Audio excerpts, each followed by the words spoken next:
नमस्कार दोस्तों, आप सभी का आपके अपने YouTube चैनल पर हार्दिक स्वागत है।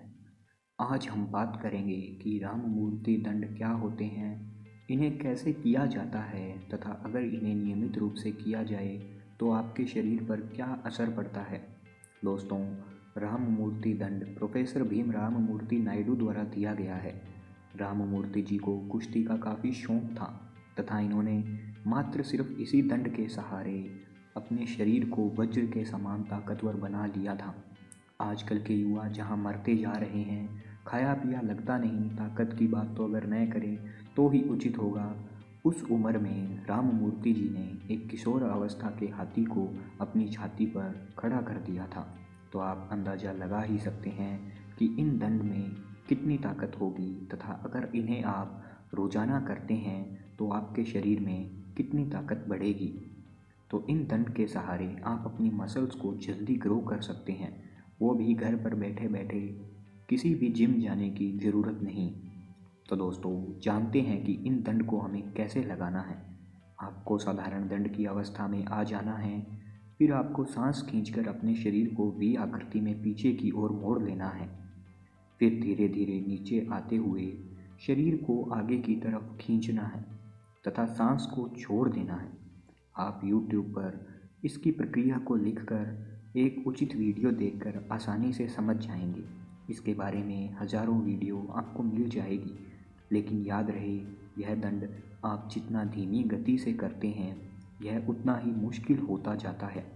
तो अगर आप नए हैं व ज़्यादा समय तक अपनी सांसों को नहीं रोक पाते या आपको सांसें रोकने में समस्या होती है तो आप इसकी गति को थोड़ा बढ़ा भी सकते हैं।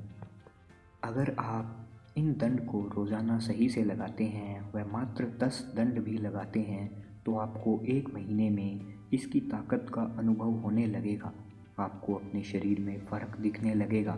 आपको अपनी छाती व अपने कंधे व अपनी बाजुएं चौड़ी होती हुई दिखने लगेगी।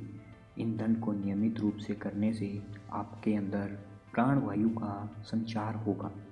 आपकी टांगें व छाती की मसल्स बढ़ने लगेंगी, भूख लगने लगेगी व शरीर में गर्मी आ जाएगी, जान बढ़ जाएगी। लेकिन इसके साथ साथ आपको खुराक पर भी पूरा ध्यान देना है। अगर आप इन दंड का फ़ायदा जल्दी लेना चाहते हैं तो आपको पिज़्ज़ा बर्गर जैसी फालतू चीज़ें खाना बंद कर देनी होगी, क्योंकि इन चीज़ों के सेवन से आपके शरीर में जो दंड का प्रभाव था वो कम होने लगेगा या नए के बराबर हो जाएगा।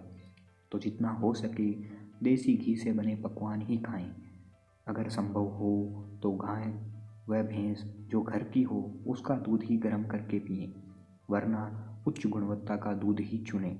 जैसे शरीर के ऊपर कपड़े तो हम बिना उसके रुपए देखे ले लेते हैं, लेकिन जब बात खाने की आए तो हम सोचते हैं दूध सस्ता ले लेते हैं, वनस्पति घी या रिफाइंड सही रहेगा। अगर आप सच में अपनी सेहत को लेकर जागरूक हैं वह अपने जीवन को वह अपने शरीर को आने वाली बीमारियों से बचाना चाहते हैं तो आपको घी दूध का सेवन ज़्यादा करना होगा, ताकि शरीर में ताकत बनी रहे।